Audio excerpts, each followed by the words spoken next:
¿Qué opinará nuestro invitado que sabe mucho de números? Estamos en línea con el académico, el señor Alejandro Torres, contador auditor de la Universidad de Valparaíso, profesor de la Universidad de Valparaíso y profesor también de finanzas de la Universidad Federico Santa María, experto en finanzas, ex auditor del Senado, que de un tiempo a esta parte se ha dedicado, ¿no es cierto?, a revisar y a estudiar, ¿no es cierto?, toda la presentación de los balances de los diferentes equipos de nuestro fútbol, tanto de Primera A y posteriormente de Primera B.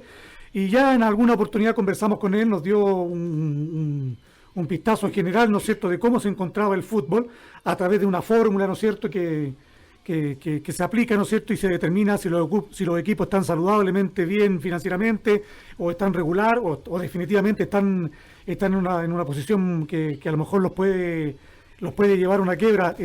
Alejandro, muchas gracias a usted por recibir la llamada. Está allá en Valparaíso. ¿Cómo le va? Gusto de saludarlo. Buenas tardes. Hola, muy buenas tardes y muchos saludos a las personas que están contigo en el panel y a los auditores, por supuesto. Un gusto nuevamente. Oiga, ¿qué piensa usted antes de entrar en materia? 5.000 pesos para un espectáculo, por ejemplo, este domingo juega O'Higgins de local frente a uno de los punteros como Unión Española. 5.000 pesos, ¿es una entrada cara? ¿Es una entrada popular? ¿Cuál sería el análisis ahí?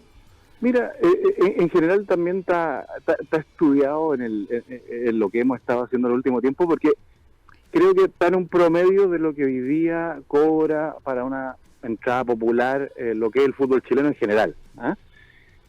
El tema es el siguiente, es lo que hemos visto en la televisión. Yo no pagaría esa cantidad dada la seguridad que me ofrece ir al estadio hoy día. Ese es el tema, que no es menor tampoco. Pero dado un espectáculo y obviando eso, que no es menor, me parece acertado desde ese punto de vista. Ahora, uno lo analiza en el concierto internacional y, por ejemplo, en el caso de las selecciones nacionales, nosotros tenemos en general las entradas más onerosas en la comparación con Sudamérica. Pero lo que tú me preguntas así muy concretamente está dentro del promedio de lo que cobran los equipos de la primera división y obviando el tema de seguridad me parece acertado para un espectáculo de la primera división A. Oiga, y mire, qué buen punto toca usted, el tema de la seguridad. Y aquí el tema espectáculo, fútbol, ¿entra a tallar de alguna manera? ¿Se logra colocar en alguna fórmula? Mira, como espectáculo. El análisis que nosotros hemos estado haciendo y lo hemos comentado, ustedes han tenido la gentileza de invitarme varias veces al programa, este análisis hay que hacerlo más global. Esto sencillamente cambió y es una industria, y lo digo así con esas palabras, industria que compite dentro de la industria del entretenimiento. ¿Y por qué hago ese punto? Antiguamente uno iba al cine y era bastante incómodo y los cines finalmente se tuvieron que modernizar y hoy día no valen lo que costaba la entrada antes. Pero claro, tú tienes butacas, tienes un sonido, tienes algo mejor. Entonces, se correlacionó la mejora de la experiencia cine con una entrada más cara, pero un espectáculo como ella es mejor. Pero aquí no ha pasado eso, en el sentido de que, yo puedo amar el fútbol y seguir yendo a ver a mi equipo, porque es el equipo que me apasiona, pero la seguridad, o sea, el concepto completo, todo lo contrario, ha ido más en descenso y ya lo vimos la semana pasada con dos de los clubes de la capital como es Católica y Colo-Colo, y en provincia no es muy distinta esa situación. Entonces no se correlaciona el precio con la seguridad que tenemos. Entonces lo que tiene que entender el fútbol que hoy día no compite con el fútbol solamente, sino que con la industria del entretenimiento. Y en ese aspecto le falta mucho. La última, en esta primera parte, por lo menos por mí, para dejar con Eduardo Fuente, que nos acompaña, y también nuestro panelista Patricio Samuel Arraun. No sé si ya ha tenido, conversábamos internamente de que al 30 de abril, que ya venció, debían presentarse todos los balances de las sociedades anónimas deportivas, si ha tenido la oportunidad de echar un vistazo general a las diferentes instituciones y qué impresión se ha tomado en relación al último informe que ustedes elaboraron, en donde habían clubes que estaban con franja roja, ¿no?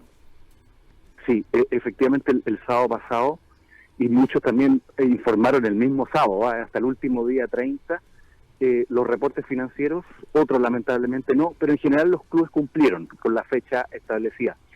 En lo concreto, evidentemente nos vamos a demorar en el análisis más profundo, pero lo que estamos viendo es que hay una pequeña recuperación comparado con el año anterior, pero el fútbol sigue siendo una industria completamente deficitaria, y sobre todo de los equipos que curiosamente reciben la mayor cantidad de recursos. primeros cálculos hablan así, en cifras gruesas, solo los tres de la capital, Católica, Colo-Colo y la U, más de 25.000 millones de pérdidas en los últimos 10 años. El análisis lo estamos haciendo más global incluso que lo que teníamos el año pasado. Y por supuesto que también está O'Higgins, así que yo muy abierto a las preguntas que pudieran ustedes tener hacia mí respecto a lo que ocurre con el equipo Rancagua. Lo voy a dejar con nuestro panelista Patricio Samuel Arrau. Sí, buenas tardes, gusto de saludarle, ¿eh? Bienvenido al programa. Sí, mira, buenas tardes. Qué importante conversar con usted porque el tema económico ha sido un problema grave en el fútbol chileno por mucho tiempo. Yo tengo el concepto y seguramente usted lo debe tener confirmado, a lo mejor no estoy inventando nada, ni descubriendo absolutamente nada, pero el 95% de los clubes chilenos, ya sea de la primera B y sobre todo, perdón, de la primera A, y mucho del 100% de la primera B, se manejan solamente con los ingresos del fútbol, porque los borderos, digamos, inclusive, excepto los equipos que usted nombró, podían ser ayuda para ellos, pero económicamente el fútbol chileno se mantiene solamente por la televisión, y no hay gestión económica, es muy limitada, el bordero es muy limitado, las publicidades son muy limitadas, no hay gestión económica para que un club sea realmente viable en el fútbol chileno. No sé si usted que está dentro de esto con las cifras en la mano me puede corroborar eso. Sí, mira, la noticia en particular de lo que ocurre con O'Higgins, que es lo que a ustedes les interesa, y a mí me toca también porque en el fondo, y lo he sido transparente siempre, mi equipo también es de provincia, entonces cuesta bastante más la gestión en general económica de ese tipo de clubes. En particular, la noticia buena es que de los 1.000 millones que había perdido el año pasado, hoy día estamos hablando de cerca de 37, 38 millones de pesos de pérdida, pero una reducción importante. Lo que sucede es que usted tiene absoluta razón. Si yo quito, saco, elimino o pospongo los ingresos de lo que es el hoy día TNT Sport, sencillamente las pérdidas se multiplican. El bordero me da la impresión incluso que es un problema el público en los estadios. Yo creo que los equipos estuvieron muy bien o los clubes en general, cuando no había gente, porque se solucionaba un problema gigante, que es el tema de la seguridad, los guardias, todo lo que tú necesitas para efectos de mantener el orden. Desde ese punto de vista, felices que solamente se transmitieran por el canal, ¿te fijas? Porque efectivamente son, sin lugar a dudas, la fuente más importante. Luego los sponsors y también, obviamente, la recaudación, en ese mismo orden, pero muy, muy lejano los ingresos del canal. Sin el canal es evidente que la gran mayoría, por no decir todos, hubiesen tenido una pérdida que es imposible sostener. Es decir, en resumen, el TNT Sport hoy día sustenta todo lo que es la industria del fútbol chileno en estos momentos. Alejandro, ¿cómo te va? Buenas tardes, Eduardo Fuentes. Oye, el fútbol chileno, como todas las cosas en la vida, como todas las industrias, tiene externalidades negativas, ¿no? Y que influyen duramente a veces en los mercados, ¿cierto? Sí. Y en el mercado del fútbol no me cabe ninguna duda que pasa exactamente lo mismo, que no puede ser la excepción. ¿Qué pasa con el fútbol chileno en términos financieros, económicos, cuando hoy día tenemos escándalos en el fútbol, como por ejemplo lo que pasa con el arbitraje, ¿no? Que todavía está debajo de la alfombra, tapadito, tranquilito, y no se sabe a ciencia cierta qué va a pasar finalmente con Castril y compañía limitada, con lo que pasó en el fútbol. ¿De qué manera influye económicamente, financieramente también en los clubes estas situaciones? Mira, yo en lo que estamos viendo hasta ahora, evidentemente que no hay una cuantificación directa, no podríamos decir a través de los informes económicos en cuánto afecta este tipo de escándalos. No lo podríamos cuantificar en forma exacta, pero evidentemente que al manchar la actividad, tú tienes una posibilidad en la cual los sponsors quizás no ofrezcan lo que estaban pensando en algún momento, porque nadie se va a querer meter la mano al bolsillo a una actividad que siembra un manto de dudas. Eso por una parte del aspecto comercial. Pero tú tocaste otro tema que es tan relevante, que es que cuánto le cuesta al Estado, por ejemplo, el tema de seguridad, y también eso sí que lo tenemos cuantificado, sobre todo en el intermedio del análisis anterior y este que viene ahora. ¿Por qué? Porque según cifras de Carabineros, para un año normal, el último año normal que tenemos datos es 2018, ¿sí? Porque 2019 el campeonato terminó antes, 2020 pandemia, etcétera. Se utilizan más de 55.000 efectivos policiales solamente en los partidos de fútbol, ¿sí? y 12.000 medios, tanto motocicletas, carros policiales, etcétera. Según mi cálculo, y yo me hago responsable, eso le cuesta al Estado entre 3.500 y 4.000 millones de pesos al año. Al Estado, Sí, a claro. todos nosotros. Sí, claro. E imagínate, los clubes con pérdida, por lo tanto no pagan nada de impuestos. O sea, el ciclo de un punto de vista macroeconómico no se cumple. Yo, como contribuyente, recibo un servicio del Estado porque pago impuestos. Sí, eso a nivel general. Pero el fútbol, que es una actividad privada, y eso lo resaltaron en el Consejo de Presidentes, no se meta con nosotros porque es una actividad privada. Yo de verdad que lo pongo en cuestionamiento. Privada, y necesitas de 4.000 millones públicos de todos los chilenos en vez de estar los carabineros cuidando otras situaciones que son más importantes, lo pongo en duda. Sí. ¿Te fijas? Ese déficit no lo ha cuantificado nadie. Nadie se ha preocupado. Señores, esta cantidad de carabineros la estoy ocupando para que ustedes tengan un partido de fútbol lo más decente posible. Pero eso tiene un costo. Y ese costo el fútbol chileno no lo está cubriendo. Eso yo lo encuentro grave. Oye, Alejandro, pero esto tiene mucho que ver con algo que estábamos hablando al principio del programa, que tú seguramente no alcanzaste a escuchar, y que tenía que ver con la brecha, con la distancia que están nuestros clubes sudamericanos, nuestros clubes del fútbol chileno con los grandes clubes del fútbol europeo, ¿no? Que finalmente es una actividad, una industria, un negocio, en el caso del fútbol chileno, que definitivamente termina siendo negocio solamente para algunos, ¿no?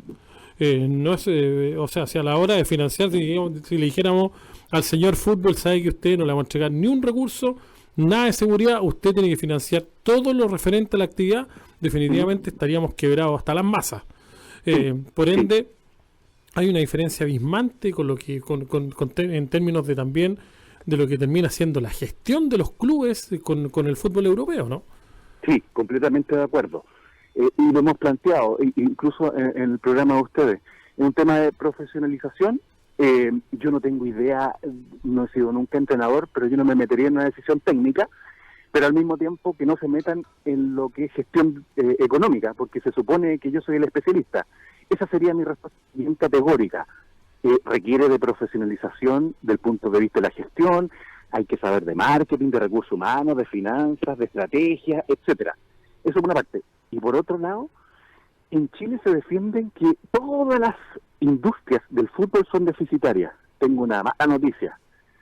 Como el estudio ha ido creciendo en el tiempo, ahora estamos viendo lo que es la Liga Española. También los últimos 10 años, para tener una base de datos importante. Excepto el Barcelona, que ha tenido problemas en el último tiempo, la industria no es deficitaria.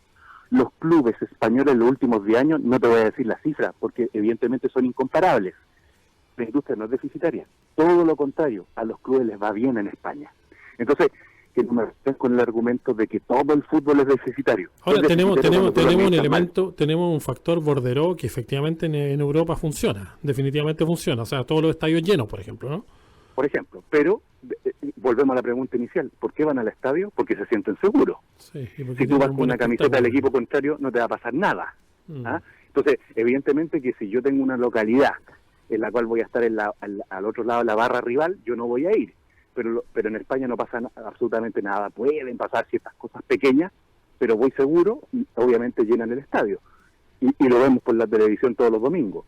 Pero te fijas, la industria, estoy seguro, porque los cálculos los tenemos ya y lo vamos a incorporar al análisis de este año, la industria no es deficitaria cuando es administrada bien.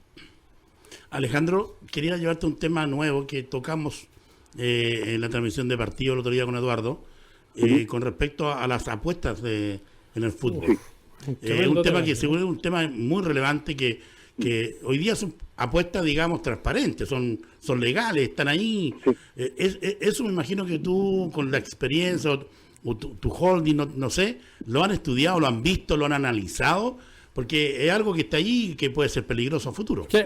Perdón, ahí Alejandro, hay una delgada línea roja, ¿no? Como lo decía la película, ¿no? Sí, claro, lo que sucede es que en esta búsqueda de nuevos recursos, que es lo que hemos planteado, tampoco puede ser a cualquier precio. Está bien que la industria esté más o menos dañada, Sí. pero de ahí a mezclarse, como ustedes dicen, en esta Apuestas. delgada línea es complicado. Y les pongo un ejemplo, no se olviden, tampoco lo han tocado en general. ¿Se imaginan ustedes que la verdadera final que jugó Universidad de Chile con Calera, sí, que fue perdónenme, un poco extraña. No es verdad que se diera vuelta el partido en los últimos minutos. ¿Se imaginan hoy día el manto de dudas cuando el auspiciador de la camiseta de ambos equipos es el mismo de apuestas deportivas? O sea, yo hoy día sí que dudaría de la transparencia de ese partido. Discúlpenme. ¿Ah? Entonces, esta mezcla le va a hacer, yo creo que mal. Ahora, en general en la industria europea, que ya partió hace mucho tiempo la tendencia, no hay evidencia empírica hoy día que diga que le hizo cierto daño, ¿ok? A la industria. No existe hasta ahora. Pero en el caso nuestro estamos recién este año viendo fuertemente un aumento explosivo de los auspiciadores de apuestas en los clubes deportivos. Pero les dejo plantear esa pregunta solamente. Imagínense, el mismo auspiciador, Calera y Universidad de Chile, jugando el último partido del año pasado. Complicado. Sí, complicado. Oiga, a propósito de, a ver si al final logramos relacionar algo con O'Higgins, pero no puedo dejar de preguntarle, y que lo pueda compartir con la audiencia, lo conversamos los dos internamente en algún minuto. Entonces, si tenemos una industria tan deficitaria, este interés de grupos argentinos, de grupos mexicanos, por comprar, ¿no es cierto?, las acciones y definitivamente apoderarse de estos clubes chilenos, como el caso de Auda, como el caso de Everton, de Viña del Mar, es porque ellos a lo mejor financieramente saben cómo sacarle más rentabilidad, o porque definitivamente la actividad es rentable, pero a lo mejor con el mejoramiento del cual hablábamos anteriormente.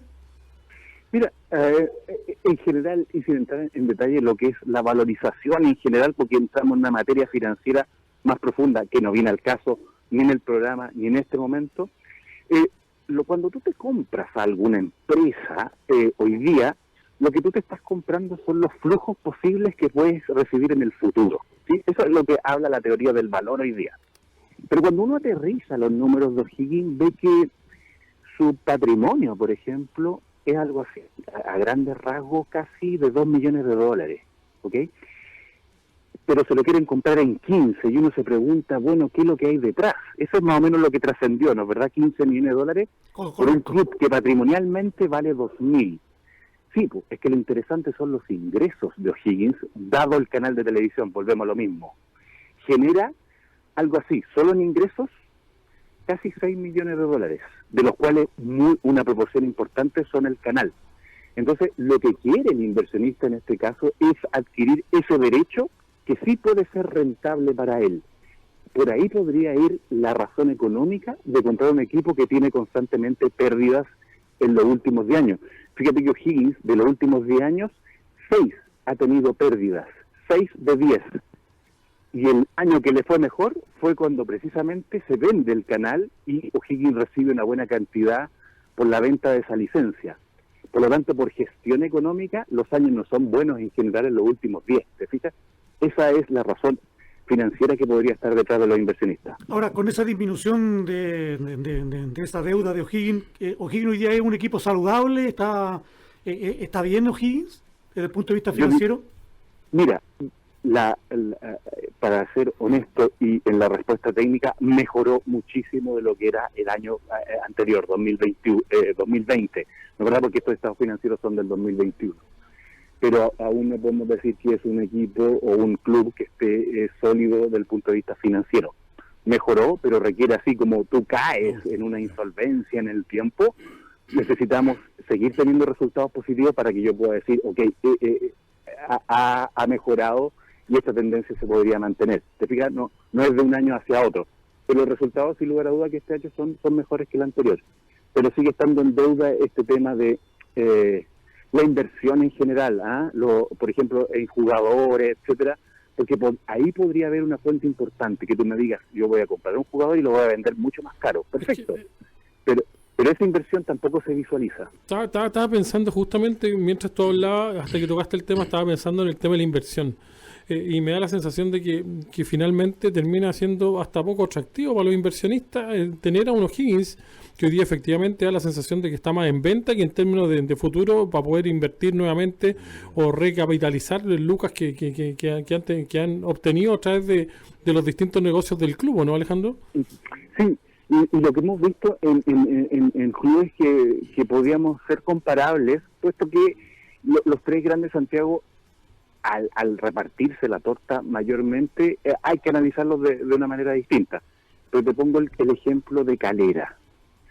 Cuando tú analizas el estado financiero en general de Calera, su ingreso, aparte del canal que sigue siendo muy importante, tiene esta última participación en copas internacionales, tanto Sudamericana como Libertadores, y fíjate que en los números eso ayuda mucho, mejoró mucho las cifras de Calera, producto de esta participación en copa. Entonces, de vuelta a la pregunta, esta inversión te debería generar estar en una mejor posición en la tabla y aspirar, si no vas a campeonar, al menos participar en una copa internacional, que de un año a otro sí te significa una importante fuente de recursos.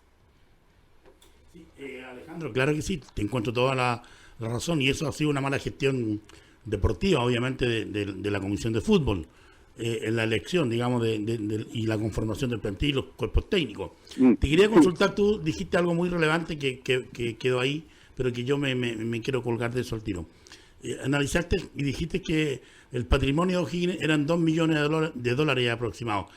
Aproximadamente. Sí, ¿qué es lo que podría hacer esos 2 millones de dólares? Porque no tiene patrimonio inmobiliario.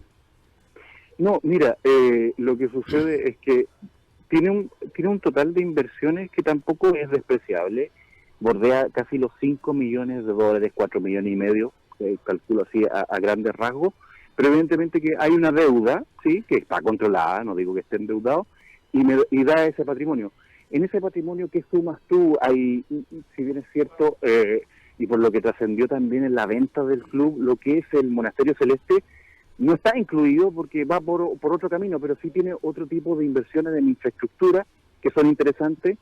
Algunos jugadores también que están activados, los jugadores intangibles para las empresas, así como los trabajadores son intangibles de otro tipo de empresas, los jugadores son el intangible de un club, y por ahí podría ir la valorización, algo de dinero en caja, algunas cuentas por cobrar, unos impuestos por recuperar. Por ese lado podría ir en lo que hemos visto del patrimonio de O'Higgins. ¿Tienes en esa disculpa, sí, Alejandro, sí. en esa contabilidad, digamos, de patrimonial, ¿tienes contabilizado todavía, porque está la duda si la Gamboína como complejo pertenece todavía a O'Higgins? No, el monasterio no es de O'Higgins. La Gamboína. Claro, lo que sucede en el caso de los estados financieros es que está el estado financiero, los números, y en general nosotros vamos a las notas que explican estos números. Pero en algunos casos habla, por ejemplo, total de inversiones y no existe un detalle público, y no estoy diciendo que O'Higgins lo haga de mala fe. Perdón, Alejandro, pero la Gamboína fue donada al municipio de Rancagua. Vendía, donada, sí, vendía en 100 millones de pesos. Entonces claramente no existen los estados financieros, digamos. Claro.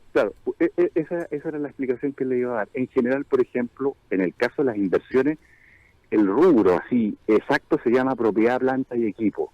Pero a veces los clubes y las empresas hablan de un general y no de un detalle. Y ese detalle no es obligación informarlo, ¿ok? Entonces, puede ser que dentro de eso requiramos de más información interna, pero en la cifra global no tenemos cómo discriminar qué es lo que tiene exactamente el club. Ahora, tú hablabas de los estados financieros y también hablabas de lo intangible, ¿no? Y hay personas que se preguntan, pucha, ¿cuánto valen nuestros socios? ¿Cuánto valen los hinchas? Los hinchas me da la sensación de que valen cero. Y discúlpenme que lo diga así tan abiertamente, me da la sensación de que valen cero, porque para los estados financieros, para los números, para la estadística, lo que finalmente vale son los socios al día, ¿no? Correcto, claro. Lo otro es una estimación, evidentemente que tienen un valor, hay una tradición. O sea, no tienen un derecho allá, digamos, usted sabe que tengo 500.000 hinchas, ¿y de dónde están? Porque no los veo. Claro, y es un club tradicional que representa no solo una ciudad, sino que evidentemente una región. Pero claro, hay situaciones que los estados financieros no captan porque no es posible hacerlo, y eso queda evidentemente fuera de lo que es la contabilidad. Por eso hay una valorización, digamos, legal, que es la que emiten los clubes, y hay otra valorización económica, que es la que puede estar haciendo el futuro inversionista. Por eso siempre la valorización económica es mucho mayor a la contable, porque hay algo implícito ahí. ¿Y qué es lo que está implícito? 15 millones de dólares que quiere pagar un inversionista por este club, que vale ¿qué cosa? Su infraestructura, sus jugadores, su hincha, su historia, sus copas, sus títulos, etcétera. Sí, más adelante en otro programa, creo yo, Alejandro, vamos a transparentar los bienes de la familia Vaso, el holding. Que es el director entre paréntesis, el director del programa es Alejandro. Ok, lo entiendo. Oiga, finalmente, ¿para cuándo creen ustedes que ya tendrán los nuevos análisis del fútbol chileno? Mira, como lo vamos a ampliar la base de datos para tener una opinión ya de 10 años y no de 2 o 3 como lo habíamos hecho y como ha crecido el interés, yo estimo que a mitad del periodo, es decir, al término del primer semestre, ya vamos a contar con un análisis más en profundidad y que todas las personas que han tenido la gentileza de llamarme y de conocer de él van a conocer en primera fuente. Oiga, y esto, usted me contaba al principio que esto comenzó como una inquietud suya, trabajando con alumnos. Hoy día sigue con alumnos, esto se ha profesionalizado más y ya está con profesionales ya recibidos y también con alumnos. ¿Cómo está ahora el equipo técnico que va a trabajar con usted? Efectivamente, ha crecido porque la inquietud, que es una semillita, ahora se vieron resultados, nos hemos dado a conocer desde ese punto de vista. Evidentemente que crece el interés porque es un tema que a todos nos gusta. Hay mucho interés en titularse, ocupando este tema en la universidad, ha generado un revuelo desde ese punto de vista, y también incluso, por qué no decirlo, ciertas situaciones legales con algunos clubes, en este caso Colo-Colo y Universidad de Chile, que se han negado a la entrega de información. Y en eso estamos también trabajando con un grupo de abogados de la universidad. Así que el tema ha crecido como la espuma. ¿Por qué? Porque nos interesa a todos. Lo interesante es ir ampliándolo, no solo a nivel nacional, sino que tener una base de comparación, evidentemente, de las ligas, no solo latinoamericanas, sino que también europeas. Entonces, esto no es que no tenga límite, pero va a seguir creciendo, evidentemente, en el tiempo. Finalmente, la última, ya más deportiva, hincha de Cobreloa, ¿sube o no sube Cobreloa este año? Uy, la tiene toda, ¿qué cree que le diga? Sí. Yo el otro día yo decía, perdón Alejandro, yo decía, qué ganas de que este año lleguen a la primera A Magallanes y Cobreloa. Cobreloa, el cuarto grande de Chile, ¿eh? Sí, fuera de la camiseta es evidente, ¿no? ¿Verdad? Por historia, por muchas razones, por los títulos, en fin. Creo que se nos escapó un poco Magallanes, sí. Pero tengo la esperanza, pero en este momento creo que está es más expectante que los otros años. Creo que es el mejor fútbol, se ha ganado en los dos lados, tanto de local como de visita, y eso es bueno. Creo que Cobreloa estaba muy atrás en rescatar puntos de visita. Se nos escapó el triunfo con San Felipe en el último minuto. Pero un lugar no es malo porque nos manda una final directa, ¿no? ¿Verdad? Así que, pero por ahí puede ir, siendo objetivo. Eduardo exageró, sí, digamos que O'Higgins es el cuarto y Cobreloa podría ser el quinto. No. Por historia, Pato, seamos objetivos, Cobreloa no da cancha, tiro y lado. ¿Qué quiere que le diga? Alejandro, muchas gracias, como siempre, muy amable, muy gentil, muy didáctico para quienes nos están escuchando y que a lo mejor no manejamos técnicamente tanto el mundo financiero. Muy amable. Cuando quieran, yo un gusto saludarlo a la distancia nuevamente y siempre dispuesto a contestar las preguntas y sobre todo lo que a usted le interesa, que es el equipo de sus amores. Exacto, que le vaya muy bien, buenas noches. Igualmente, muy buenas noches. Ahí estaba la conversación entonces con el contador auditor, académico, especialista en finanzas, el señor Alejandro Torres. Pausa y ya regresamos.